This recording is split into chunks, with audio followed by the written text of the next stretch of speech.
Ulama kita sudah menjelaskan itu, kita mengikuti ulama. Kita ini hanya rempahan di hadapan para ulama, maka kita mengikuti ulama.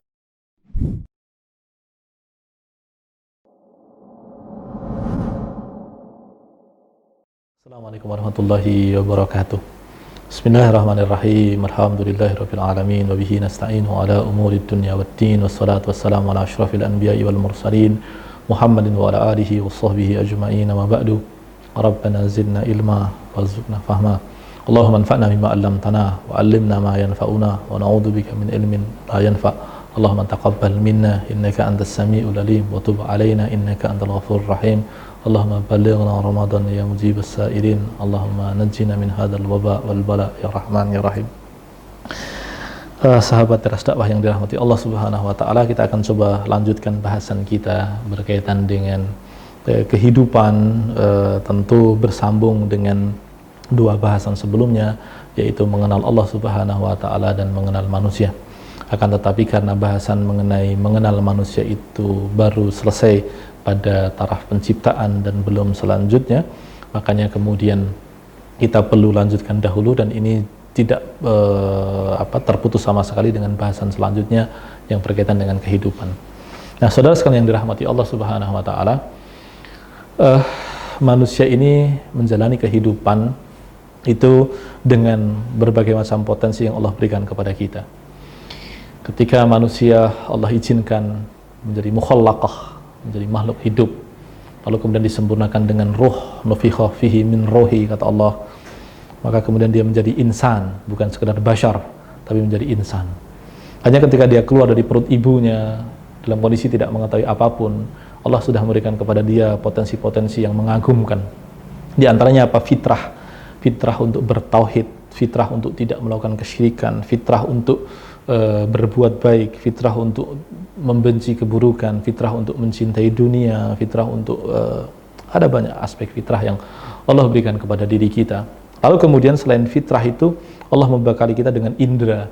Indera itu adalah jendela yang menghubungkan diri kita, jiwa kita dengan dunia di luar diri kita. Meskipun indera yang disebutkan di dalam Al-Quran itu dua, yaitu sama' wal basar, telinga dan mata. Di mana telinga disebutkan dahulu karena dia jangkauannya paling luas, sementara mata itu terbatas. Lalu kemudian, tapi kemudian yang disebutkan, adapun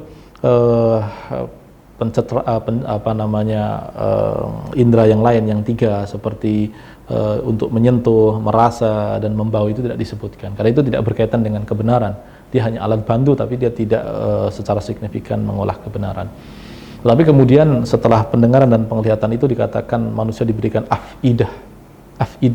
Afidah itu adalah nama lain dari kata qalb. Dan qalb itu adalah tempatnya akal. Nanti akan kita tunjukkan bahwa ada istilah-istilah yang berkelindan satu dengan yang lainnya, tetapi sebetulnya itu menunjuk kepada hakikat yang satu. Nah, afidah ini disebutkan belakangan yang bermaksud hati dan akal. Hati dan akal. Kenapa? Kita akan temukan, Anda kalau memiliki anak kecil atau punya saudara anak kecil atau di sekitar anak kecil, coba cermati. Ketika dia keluar dari ibunya, dia itu masih bertikah seperti binatang. Akalnya belum bekerja, yang mendorong dirinya masih insting. Dia menangis ketika lapar, dia tersenyum ketika melihat wajah yang menyenangkan, wajah ibunya. Dia akan kemudian ketakutan ketika melihat wajah yang tidak menyenangkan, meskipun dia bapaknya. Dia itu instinktif. Nah, tetapi kemudian ketika waktu berjalan, lebih-lebih di usia 5 tahun kecerdasannya sedang puncak-puncaknya, 10 tahun dia mulai mapan kecerdasannya, lalu kemudian diberikan taklif oleh Allah karena dikatakan akalnya sudah sempurna, lalu kemudian dia berkembang terus, maka dia menjadi manusia yang lebih utuh. Dia menjadi manusia yang lebih utuh. Hanya kemudian saudara sekalian rahmati Allah, insan disebut insan bukan semata-mata punya akal. Karena akal itu ternyata nikmat Allah, tapi ternyata bukan berarti dia tidak bisa salah. Bahkan ada hal-hal yang tidak bisa diproses oleh akal. Lebih-lebih ketika harus menghadapi kehidupan yang luas ini, ada terlalu banyak hal yang kita menghadapinya tidak semata-mata dengan menggunakan akal. Itu yang harus difahami. Nah, saudara sekalian dirahmati Allah, apa saja dimensi internal yang ada pada manusia itu? Ada banyak sebetulnya. Di antaranya apa? Tadi sebelumnya telah kita sebutkan bahwa ada yang disebut dengan roh, nafas, akal, qalb. Itu kata Imam Ghazali di dalam Ajaibul Qalb, itu adalah 4 hal yang hakikatnya satu. 4 hal yang entitasnya itu satu sebetulnya. Itu adalah sesuatu yang terkandung dalam makna ruh, sesuatu yang ditiupkan Allah ke dalam tubuh kita yang membuat kita berbeda dari binatang. Tetapi itu disebut berbeda-beda karena dia berurusan dengan realitas kehidupan yang bermacam-macam. Misalkan apa? Dia disebut ruh sebagai hakikat diri kita yang bersifat abstrak yang berasal dari Allah Subhanahu wa taala. Tetapi ruh ini pula lah yang kemudian bisa nanti menghubungkan kita dengan Allah Subhanahu wa taala. Nah, dia disebut dengan nafas karena dia mengurusi tubuh kita.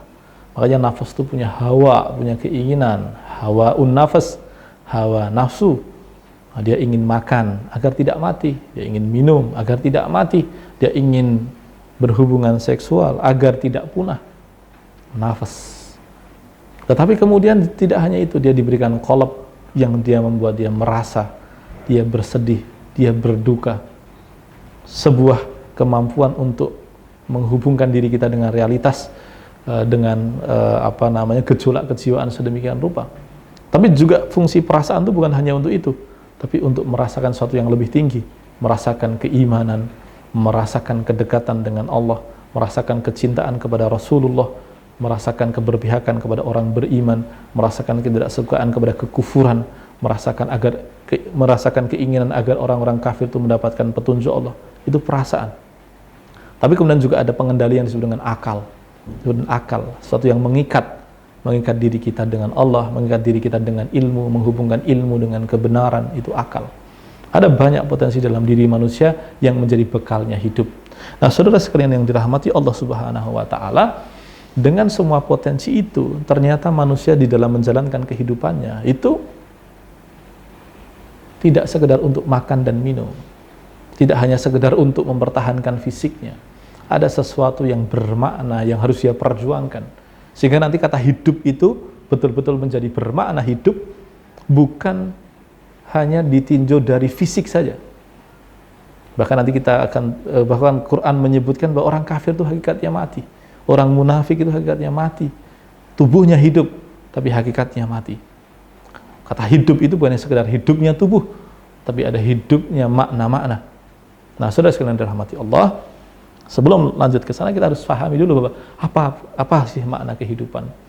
Nah, saudara sekalian dirahmati Allah, Allah mengatakan, A'udzubillahi minasyaitonirrajim, wa ma khalaqtul jinna wal insa illa liya'budun. Ayat ini adalah ayat yang sudah lekat dalam telinga kita lah. Allah mengatakan bahwa Allah tidak menciptakan kita kecuali agar kita beribadah kepada Allah. Artinya apa? Tubuh dan jiwa kita itu diformat untuk itu, untuk ibadah kepada Allah. Makanya nanti kita akan temukan bahwa barang siapa orang yang tidak beribadah kepada Allah, dia sedang menyiksa dirinya. Orang tidak akan mencapai kebahagiaan dengan mengumpulkan dunia dan isinya. Meskipun dia kehilangan dunia dan isinya, tetapi ketika ruhnya terhubung dengan Allah melalui ibadah, dia akan bahagia. Sebaliknya, meskipun dia memiliki dunia dan isinya, kalau Allah tidak izinkan dia terhubung dengan Allah melalui ibadah, dia akan sengsara. Nah, ibadah. Hanya kemudian di dalam Islam, saudara sekalian dirahmati Allah, ibadah itu luas. Ibadah itu luas. Karena potensi dasariah manusia itu luas, maka ibadah kepada Allah itu juga luas. Ibadah kepada Allah itu juga luas. Makanya kemudian di antara bagian ibadah itu yang disebut dengan khilafah. Disebut dengan khilafah. Ketika Allah mengatakan di dalam Al-Quran itu, wa idh qala rabbuka lil malaikati inni ja'ilun fil ardi khalifah. Ketika Allah katakan kepada malaikat, aku akan ciptakan di atas muka bumi itu khilafah. Ingin menciptakan di atas muka bumi itu khalifah. Khalifah, apa itu khalifah? Apakah itu khalifah? Nah, ini dia. Mari kita pahami kata khalifah ini berdasarkan makna asalnya. Bahwa kemudian nanti khalifah itu punya makna politik, betul. Ulama kita sudah menjelaskan itu. Kita mengikuti ulama. Kita ini hanya rempahan di hadapan para ulama. Maka kita mengikuti ulama. Tetapi ulama juga mengingatkan bahwa asalnya khalifah itu merujuk kepada ayat ini dulu. Yaitu apa? Ketika Allah katakan khalifah, malaikat bertanya, apakah engkau akan ciptakan di atas muka bumi itu ya Allah yang akan menumpahkan darah, yang akan membuat kerusakan di dalamnya dan menumpahkan darah. Yufsidu fiha wa yasfikud dima. Nah, saudara sekalian rahmati Allah, ketika malaikat bertanya kepada Allah dengan satu tuduhan yang berat bagi kita, Allah membela diri kita, ini menunjukkan bahwa meskipun manusia punya potensi merusak, sebetulnya fungsi manusia itu adalah balikan dari apa yang dipertanyakan oleh malaikat tersebut. Makanya kemudian apa yang dilakukan manusia berdasarkan konsep khalifah tadi, yaitu al-islah fil ard, wal ihya atau ihya'un nas. Jadi khalifah itu fungsinya adalah menciptakan perbaikan di atas muka bumi dan menghidupkan manusia. Nah, potensi dasariah manusia yang luas itu, selain untuk beribadah, ada ibadah-ibadah turunan yang berfungsi tadi menciptakan perbaikan di atas muka bumi dan menghidupkan manusia. Jadi kita punya potensi yang sangat banyak, itu adalah untuk hal-hal itu, untuk menciptakan perbaikan dan menghidupkan. Makanya di dalam istilah politik, khalifah itu, kata Imam Al-Mawardi, itu fungsinya juga di kisaran itu. Apa itu? Khalifah itu, kata Imam Mawardi di dalam Ahkam Sultan, ya, fungsi khalifah itu dua yang paling penting. Apa itu? Himayatud dunya wa hirasatud din. Fungsi khalifah sebagai pemimpin politik itu adalah menjaga agama agar tidak dinista, agar tidak dirusak, dan kemudian menciptakan kehidupan, merawat kehidupan. Nah, ketika khalifah itu menjaga agama, satu tahap sudah dia selesaikan. Tapi tahap selanjutnya jangan lupa, yaitu apa? Menciptakan kehidupan. Sehingga apa? Di situ orang beriman bisa hidup dengan nyaman, tapi lebih dari itu, orang kafir juga bisa merasakan kenyamanan yang sama, sehingga ayat-ayat Allah bisa sampai kepada mereka dengan mudah, sehingga nanti ketika mereka harus mati dalam kondisi kufur, mereka tidak punya alasan di hadapan Allah. Kenapa? Hidayah itu terbuka lebar. Makanya sebagian negeri-negeri muslim yang kaya, diberikan Allah kemudahan, itu ternyata ketika mereka mengundang orang-orang non-muslim hadir ke negerinya dan diberikan banyak kebaikan, maka orang-orang non-muslim itu mudah menerima Islam. Itulah fungsi menciptakan perbaikan dan memberikan kehidupan bagi manusia. Nah, saudara sekalian yang dirahmati Allah, di sini kita memahami bahwa potensi manusia yang sangat luas itu bukan hanya sekedar untuk makan, untuk minum, mengumpulkan harta, tidak.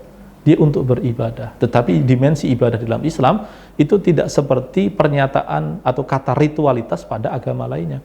Kalau di agama lainnya ritualitas atau ibadah itu hanya sekedar bentuk ibadah tertentu yang berkaitan dengan diri dan Tuhannya, Islam tidak begitu. Di dalam Islam, ibadah itu ada yang berkaitan langsung dengan Allah, ada yang tidak berkaitan langsung dengan Allah, atau yang berkaitan dengan manusia. Makanya kemudian ada ulama yang menyebutkan bahwa ibadah itu apa? Kullu syai'in ma yuhibbuhullahu minal aqwali wal af'ali wal a'mali ad-dhahirah wal batinah. Ibadah itu adalah segala sesuatu yang Allah sukai, Allah ridhai, Allah rela pada hal itu, baik berupa perkataan, perbuatan, tindakan, lahir maupun batin. Sehingga di situ kita temukan bahwa ibadah itu tidak hanya berkaitan langsung dengan Allah, bahwa pahala itu didapatkan dengan cara menunjukkan niat pada Allah, tetapi efek ibadah atau perlakuan ibadah itu tidak selalunya berkaitan dengan Allah Subhanahu wa Ta'ala. Nah, hidup kita Muslim itu ke sana. Makanya tidak bisa seorang Muslim misalkan hidup hanya sekedar dia tumbuh, berkembang, menjadi remaja, bersenang-senang, kuliah, serius, kemudian bekerja, punya nafkah, kemudian dia menikah, punya anak, lalu kemudian dia beranak turunan, bekerja sampai dia usia pensiun, kemudian tidak begitu. Tidak seperti itu. Bahkan kalau kita menyadari bahwa Nabi kita Muhammad SAW adalah satu-satunya rujukan paling otentik sebagai seorang manusia dan seorang Muslim, maka kita akan memahami bahwa jalan hidup serupa Nabi itulah sebaik-baik jalan hidup. Meskipun kita tahu bahwa kita tidak punya daya sekuat beliau, tapi kita harus sadar bahwa hidup yang sebenar-benarnya hidup itu adalah yang dijalankan oleh Nabi kita Muhammad SAW. Nah, berangkat dari itu jamaah sekalian yang dirahmati Allah, maka nanti di potongan atau di pertemuan terakhir, pertemuan keempat, kita akan coba jelaskan bahwa kalau kita menyadari bahwa hidup seorang Muslim itu bukan sekedar hidup yang bersifat materialistik sebagaimana difahami oleh manusia Barat yang tidak beriman kepada Allah dan Rasulnya, atau kemudian kehidupan materialistik yang secara tidak sadar tertanamkan pada diri kita melalui pendidikan kita yang salah, maka nanti kita akan tunjukkan bahwa kita harus menjalani kehidupan yang berbeda dengan itu semuanya. Maka jemaah sekalian dirahmati Allah, Di situ itu yang bisa kita sampaikan di potongan ketiga video ini. Semoga bermanfaat bagi saudara sekalian dan menjadi pahala bagi kami. Barakallahu li wa lakum wa lisairil mu'minin wa sallallahu ala nabiyyina Muhammad. Assalamualaikum warahmatullahi wabarakatuh.